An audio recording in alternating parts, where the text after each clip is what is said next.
கண்ணியத்திற்குரிய எல்லாம் அல்ல அல்லாஹு ஜல்ல ஷானஹு தஆலாவின் அடியார்களே, அல்லாஹுடைய மாபெரும் அருளால் ஒரு திருமண நிகழ்ச்சியில நாம் எல்லாம் ஒன்று குழுமி இருக்கிறோம். திருமணத்தை பொறுத்த மட்டிலும் நபிகள் நாயகம் ஸல்லல்லாஹு அலைஹி வஸல்லம் அவர்கள் திருமணத்திற்கென்று ஒரு குத்துபா அவசியம், ஒரு உரை அவசியம் என்று எந்த ஒரு வழிகாட்டுதலையும் வழங்கவில்லை. ஆனால் மக்கள் ஒன்று கூடி இருக்கிற பல இடங்களில் தேவைகளுக்கேற்ப நபிகள் நாயகம் ஸல்லல்லாஹு அலைஹி வஸல்லம் அவர்கள் இந்த மார்க்கத்தை குறித்து உபதேசித்திருக்கிறார்கள் என்கிற பொதுவான விதியின் அடிப்படையில நபிகள் நாயகம் ஸல்லல்லாஹு அலைஹி வஸல்லம் அவர்களுடைய வழிகாட்டுதல்களில் இருந்து நாம் இந்த உபதேசத்தை மக்கள் கூடியிருக்கிற, குறிப்பாக இந்த உம்மு ஹபீபா மஸ்ஜித் துவங்கியதற்கு பிறகு இந்த பள்ளிவாசலில் வைத்து நடைபெறக்கூடிய முதலாவது திருமண நிகழ்ச்சியாக இந்த திருமண நிகழ்ச்சி இருக்கிறது. அதனால் திருமணத்தை குறித்து, திருமணத்தில் பிரதானமாக கருதப்படுபவைகள் குறித்து இஸ்லாம் நமக்கு போதனை செய்கிற சில விஷயங்களை நாம் நினைவுபடுத்திக் கொள்வதற்காக இந்த உரை ஏற்பாடு செய்யப்பட்டிருக்கிறது. அன்பார்ந்த சகோதரர்களே, ஆங்காங்கிருந்து கேட்டுக்கொண்டிருக்கக்கூடிய சகோதரிகளே, இஸ்லாமிய மார்க்கத்தை பொறுத்த மட்டிலும் திருமணம் என்று சொல்லும் போது நபிகள் நாயகம் ஸல்லல்லாஹு அலைஹி வஸல்லம் அவருடைய வாழ்க்கையில் அவர்கள் இது குறித்து ஏராளமான வழிகாட்டுதல்களை வழங்கியிருக்கிறார்கள். குறிப்பாக இந்த திருமணத்தை நபிகள் நாயகம் ஸல்லல்லாஹு அலைஹி வஸல்லம் அவர்கள் சொல்லும் போது திருமணம் என்பது அல்லாஹுடைய பரக்கத்தை பெற்றிருக்க வேண்டும், அந்த பரக்கத் என்பதுதான் திருமணத்தினுடைய பிரதான நோக்கம் என்பதை நபிகள் நாயகம் ஸல்லல்லாஹு அலைஹி வஸல்லம் அவர்கள் அவர்களுடைய பொன்மொழிகள் வாயிலாக தெரிவித்திருப்பதை நாம் உணர்ந்தும் இருக்கிறோம். நம்ம திருமணம் முடிஞ்சிச்சுண்டா, திருமணம் முடிந்ததற்கு பிறகு தம்பதியரை இந்த திருமணத்தின் மூலமாக சேர்ந்த இந்த கணவன் மனைவி என்கிற இந்த ஒப்பந்தத்தின் மூலமாக கூடிய அந்த தம்பதியர்களை பிரார்த்திப்பதற்காக நபிகள் நாயகம் ஸல்லல்லாஹு அலைஹி வஸல்லம் அவர்கள் ஒரு பிரார்த்தனையை கற்றுத்தந்தார்கள். நமக்கெல்லாம் ஞாபகமா தெரியும், பாரக்கல்லாஹு லக வ பாரக்க அலைக வ ஜமா பைனகுமா ஃபி கைர் என்று இந்த துஆவை நாம் அதிகமாக மக்கள் மனனம் செய்து வைத்திருக்கிறோம். அதே போன்று திருமணங்களுக்கு சென்றோமையானால் இந்த துஆவை அந்த தம்பதியர்களுக்காக செய்கிறோம். இதனுடைய பிரதான விளக்கம் என்ன? இதிலே நபிகள் நாயகம் ஸல்லல்லாஹு அலைஹி வஸல்லம் அவர்கள் அந்த தம்பதியருக்கென்று அல்லாஹ்விடத்திலே எதை பிரார்த்தனையாக செய்ய சொன்னார்கள் என்றால் அதனுடைய விளக்கமே நமக்கு அதை விளக்கி காட்டிவிடும். நபி ஸல்லல்லாஹு அலைஹி வஸல்லம் சொன்னாங்க, பாரக்கல்லாஹு லக, இந்த திருமணத்தின் மூலமாக கூடிய உங்கள் இருவருக்கும் அல்லாஹ் பரக்கத் என்கிற மறைமுகமான அல்லாஹுடைய பேர் அருளை வழங்கட்டுமாக. பரக்கத்து தான் பிரதானம். நன்மையான காரியங்கள்ல உங்கள் இருவரையும் ஒன்றிணைப்பானாக என்பதுதான் இந்த துஆவினுடைய விளக்கம். அப்ப இதுல தலையாயதாக ரசூலுல்லாஹ் சொல்றதை எதை சொல்லி தராங்கண்டா, திருமணம் என்றால் அல்லாஹுடைய பரக்கத் என்கிற மறைமுகமான பேரருள் அவசியம். திருமணம் என்பது ஒரு கடுமையான ஒப்பந்தம். அந்த ஒப்பந்தத்தின் மூலமாக அருகாமையில இருக்கிற ரெண்டு பேரா இருக்கலாம், இந்த திருமணத்தின் மூலமாக சேர்பவர்கள். ஊர் கடந்து இன்னொரு ஊரில் இருப்பவரை திருமணம் செய்து அதன் மூலமாக அந்த ஒப்பந்தத்தில் கூடலாம், அல்லது நாடு கடந்தவராக இருக்கலாம். எங்கெங்கோ பிறந்தவர்கள், எங்கெங்கோ வளர்ந்தவர்கள் எல்லாம் இந்த திருமணம் என்கிற ஒப்பந்தத்தின் அடிப்படையிலாக கூடுகிறார்கள் என்றால் அவர்கள் இணைந்ததற்கு பிறகு அவர்களுக்கு அவர்களுடைய வாழ்க்கை சிறப்பாக அமைவதற்கு அவர்களுக்கு மன ஒற்றுமையும் அதற்கு அல்லாஹுடைய பரக்கத்தும் மிகப்பெரிய அவசியம் என்பதற்காக நபிகள் நாயகம் ஸல்லல்லாஹு அலைஹி வஸல்லம் அவர்கள் அவர்களுக்கு பரக்கத்தை வேண்டி அல்லாஹ்விடத்திலே பிரார்த்தனை பிரார்த்தனை செய்யுங்கள் என்பதாக நபிகள் நாயகம் ஸல்லல்லாஹு அலைஹி வஸல்லம் வழிகாட்டி இருக்கிறாங்க. ஆனா அந்த பரக்கத்தை நம்ம அந்த பிள்ளைகளுக்காக நாம துஆவை செய்யறோம். திருமணத்தின் மூலமாக சேரக்கூடிய அல்லது நாம் நம்முடைய பொறுப்பில் இருக்கக்கூடிய அல்லது நம்முடைய பிள்ளைகளாக இருக்கக்கூடியவர்களுக்கு திருமணம் செய்து வைக்கிறோமே, அதுல பரக்கத்தை பிரதானமாக கருதினோமையானால் அந்த கருதுபவர்களுடைய வெளிப்பாடு எப்படி இருக்க வேண்டும் என்று சொல்லி நபிகள் நாயகம் ஸல்லல்லாஹு அலைஹி வஸல்லம் அவர்கள் வழிகாட்டினார்களே, அந்த வழிகாட்டுதல்களை நாம் செய்கிறோமா? இன்னி அலமு நிக்கா பரக்கா, ரசூலுல்லாஹ் சொல்றாங்க, எந்த திருமணத்தில் அல்லாஹ்வுடைய அதிக பரக்கத் இருக்கும் என்றால் ஹைஸருஹு மஊனா, யாருடைய திருமணத்தில் செலவு குறைவானதாக இருக்கிறதோ அவர்களுக்குத்தான் அல்லாஹ்வுடைய பரக்கத் அதிகமாக இருக்கும். நம்முடைய பிள்ளைகளுக்கு திருமணத்தின் வழியாக அல்லாஹ்வுடைய பரக்கத் கிடைக்க வேண்டும் என்றால் நாம எதை பிரதானமா கொள்ளனே? அல்லாஹ்வுடைய பரக்கத்தை பெறுவதற்கு நாம எவ்வளவு செலவினங்களை குறைக்க முடியுமோ அவ்வளவு குறைப்போம் நினைக்கணும். ஆனா இன்னைக்கு சமூகத்துல என்ன நடக்குது, குறிப்பா முஸ்லிம் சமுதாயத்துல, இன்னைக்கு நம்ம பிள்ளைகளுக்கு நடைபெறக்கூடிய திருமணத்துலதான் நம்மளுடைய பிரஸ்டீஜ காட்டணும்ன்ற நிலைப்பாட்டில் இன்னைக்கு ஏழைகளாக இருப்பவர்கள் கூட, ஏழைப்பாளையராக வாழக்கூடியவர்கள் கூட நம்முடைய பிள்ளைக்கு ஊர் மெச்சக்கூடிய அளவுக்கு ஒரு திருமணம் நடத்தனே, அதை கடனை வாங்கியாவது நம்ம நடத்தி முடிச்சிருவோம் என்று சொல்லி அவர்கள் தன்னுடைய மனப்போக்கை அப்படி திறந்து விட்டிருக்கிறார்கள் என்றால், செல்வம் இல்லாதவங்களே இப்படி இருந்தா அல்லாஹ் பரக்கத்தா செல்வத்தை வழங்கி இருந்தாண்டா அவங்களுடைய நிலை எதுவாக இருக்கும்? ஆனா எப்படி இருக்கணும்? நபிகள் நாயகம் ஸல்லல்லாஹு அலைஹி வஸல்லம் அவர்கள் அப்துர் ரஹ்மான் பின் அவுஃப் ரலியல்லாஹு அவர்களிடத்தில் பேசிய அந்த பேச்சை, அவர்கள் காட்டிய அந்த வழிகாட்டுதலை இன்றைக்கும் நாம் பல இடங்களில் கேட்கிறோம். ஹதீஸ்களில் அது உயிர்ப்பிப்புடன் இருக்கிறது. அப்துர் ரஹ்மான் பின் அவுஃப் என்பவர் யாரே? மிகப்பெரிய செல்வந்தர். எப்படிப்பட்ட செல்வந்தர்? சாதாரணமான ஆள் கிடையாது. நபிகள் நாயகம் ஸல்லல்லாஹு அலைஹி வஸல்லம் அவர்கள் அழைத்தார்கள் என்பதற்காக அந்த அழைப்புக்கு செவிமடுத்து இந்த சத்திய மார்க்கத்தை ஏற்றுக்கொண்ட மக்காவை சார்ந்த ஒரு மனிதர், அது வியாபாரத்தில் சிறந்து விளங்கக்கூடிய ஒரு வியாபாரி. அப்படிப்பட்ட வியாபாரத்தில் சிறந்த ஒரு மனிதர் அந்த வியாபாரத்தை எல்லாம் விட்டுவிட்டு, அந்த வியாபாரத்தின் மூலமாக சேர்த்து வைத்த செல்வங்களை எல்லாம் விட்டுவிட்டு ஊரில் இருந்து அல்லாஹ்வுடைய தூதருக்காக, அல்லாஹ்வுக்காக, அல்லாஹ்வுடைய மார்க்கத்திற்காக தன்னுடைய நாட்டை விட்டு, தன்னுடைய சொத்து சுகங்களை விட்டு நாடு துறந்து மதீனாவிற்கு வந்தவர். அப்படி வந்தவர் அப்துர் ரஹ்மான் பின் அவுஃப் ரலியல்லாஹு அவர்கள். அப்படி நபி ஸல்லல்லாஹு அலைஹி வஸல்லம் அவர்கள் வந்ததற்கு பிறகு மக்காவாசி ஊரை விட்டு வந்திருக்கிறாங்க.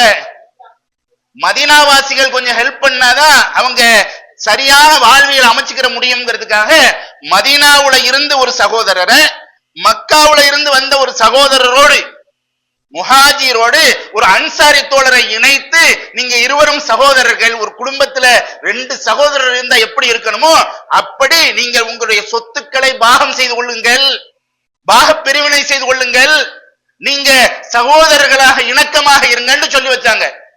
அப்படி அப்துர் ரஹ்மான் பின் அவுஃப் என்கிற அந்த மக்காவிலிருந்து நாடு துறந்து வந்தவரோடு ஒரு மதீனாவை சார்ந்த ஒரு மிகப்பெரிய செல்வந்தரை நபி ஸல்லல்லாஹு அலைஹி வஸல்லம் அவங்களோட இணைச்சு வச்சாங்க.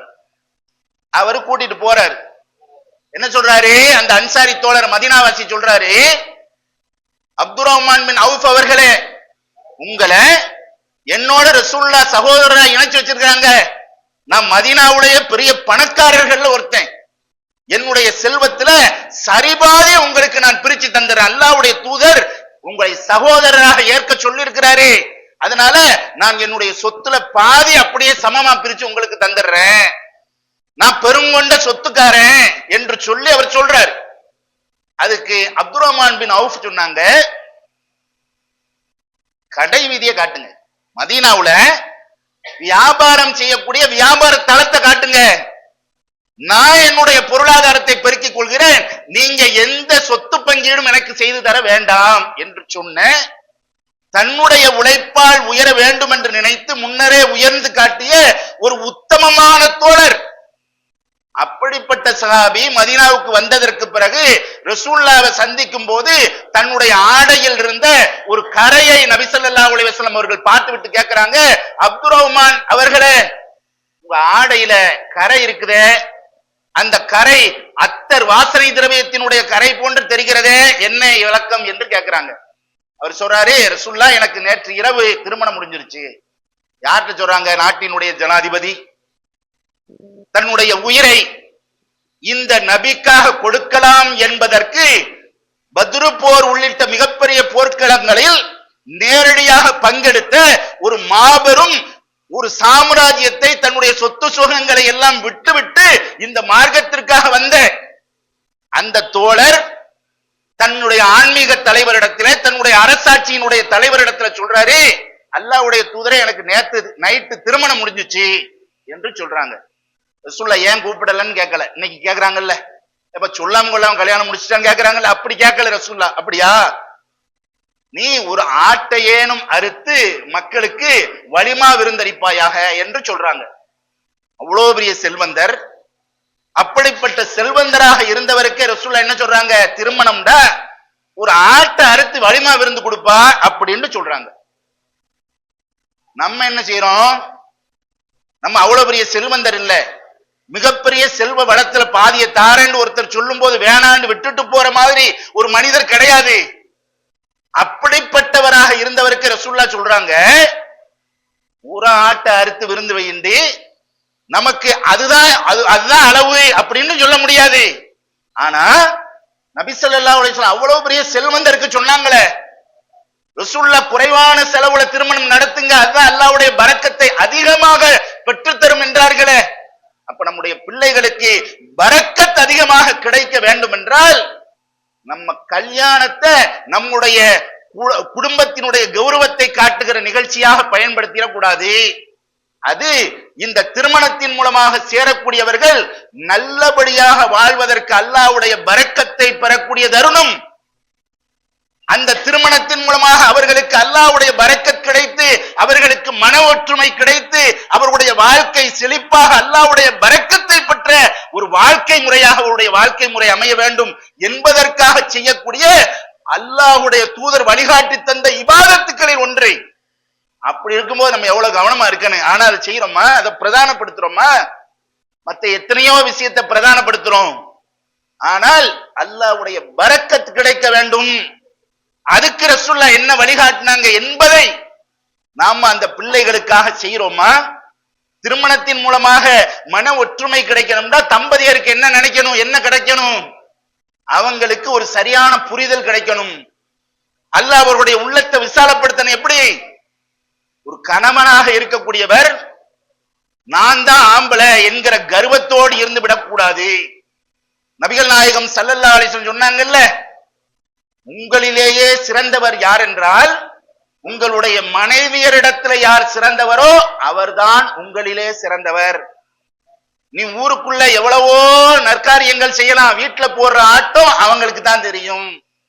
அவங்களிடத்தில் நீ நற்பேர் வாங்கினால்தான் நல்லவர் என்று உறுதிப்படுத்தப்படும். அல்லாஹ்வுடைய தூதரை சொல்றாங்கல்ல, இன்னைக்கு ஒட்டுமொத்த உலக வரலாற்று ஆய்வாளர்கள் அனைவரும் ஆய்வு செய்துவிட்டு அல்லாஹ்வுடைய தூதரை சொல்கிறார்களே, ஒரு மிகச்சிறந்த மனிதர். ஏன் சொல்றாங்க? அல்லாஹ்வுடைய தூதர் அவர்கள் பல திருமணம் செய்திருந்தாலும் தன்னுடைய மனைவிமார்கள் மத்தியில சம அளவுக்கு உரிமை கொடுத்தவராக இருந்தார்.